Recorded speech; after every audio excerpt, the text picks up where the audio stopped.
Right, more news now. Police in Suffolk have decided not to press charges against the driver of a car which ploughed into a group of school children last year. 8 youngsters from Worlingham Middle School near Beccles were taken to hospital. Because of the driver's medical condition, the police say they won't prosecute her.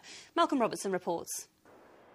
It was a distressing scene. Chaos as emergency crews arrived in the village of Worlingham to discover a number of school children badly injured. They were on an organised walk when a car mounted the pavement and ploughed into them. Mourners attending a funeral service in the village church dashed out to try and help. 8 children were taken to hospital. The car driver was arrested and twice bailed, while the police examined possible charges, but there won't be any. Following extensive inquiries into the cause of the collision and following consultation with the Crown Prosecution Service, the police, having studied medical reports on the 41-year-old, have decided to take no further action against her. I understand the police are writing to parents to explain the decision not to prosecute.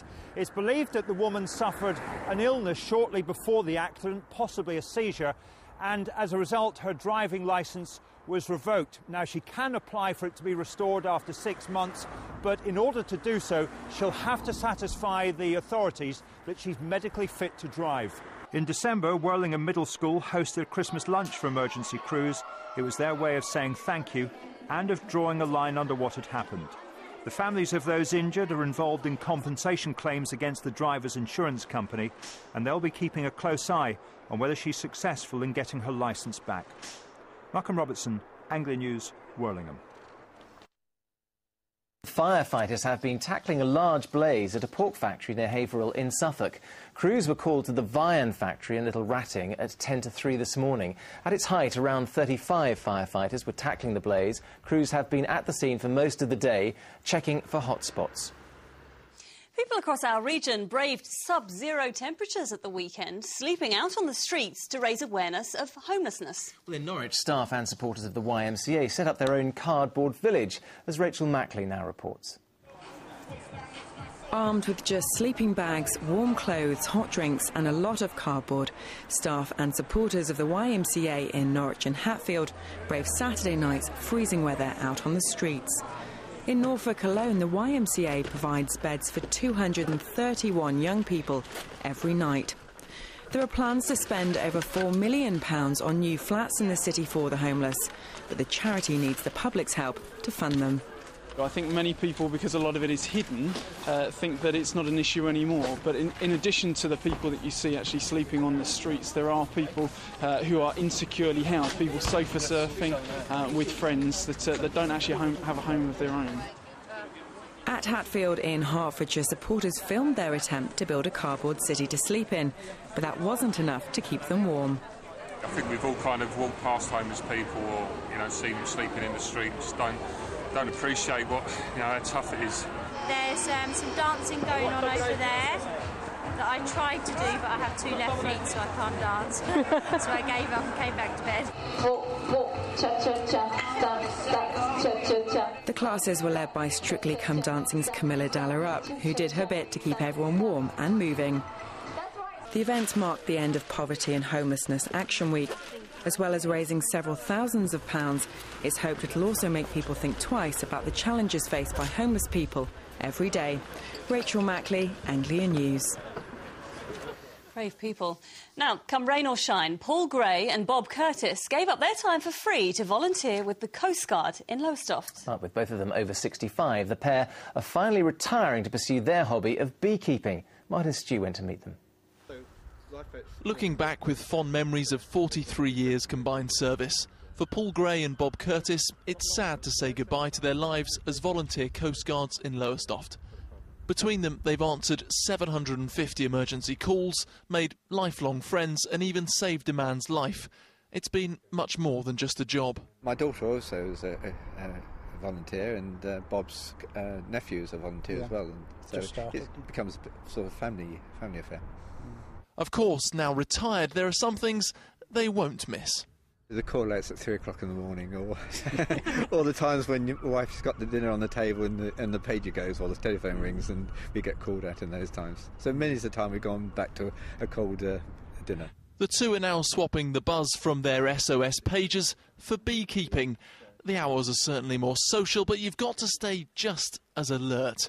They're both producing organic honey to sell, but more importantly, it's a chance for the two friends to reminisce about their selfless work over the last 26 years. We don't feel we're heroes. We feel like we coordinate things and make things happen, perhaps. We will miss it, but we've got other things to carry on with, and life moves on. Martin Stew, Anglia News, Lowestoft. Enjoy your retirement. Now, work is due to start this week on a new national standard skate park in Norwich. The £300,000 park will be built near the community centre and sports ground in Eaton Park. It'll give skateboarders, BMX riders and inline skaters a chance to improve their skills, but it will also have the capability to host national events.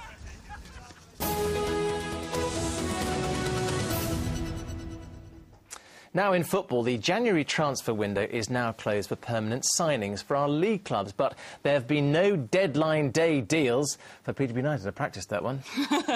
That's because they've sacked manager Mark Cooper after less than 3 months in charge. Donovan Blake starts our football roundup with the developments at London Road.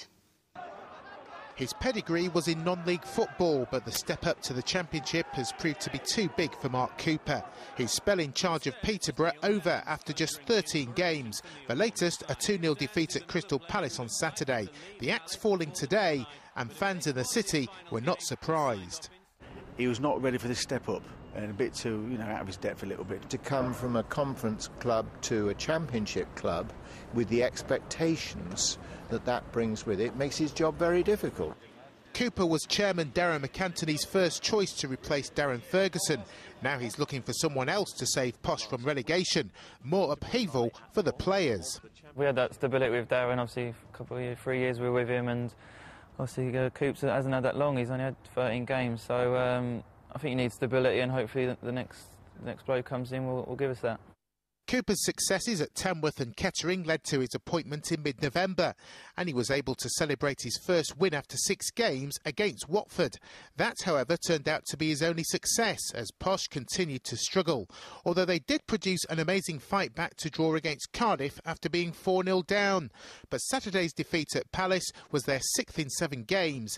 Now, 11 weeks after taking over, he's been sacked. It's the time when wheeling and dealing increases before the transfer window closes.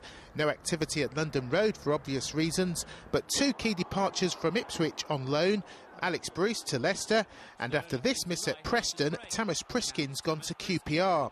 Town, who have signed Sunderland's Daryl Murphy and David Healy on loan, lost 2-0, with Danny Welbeck on loan from Manchester United scoring the pick of Preston's goals.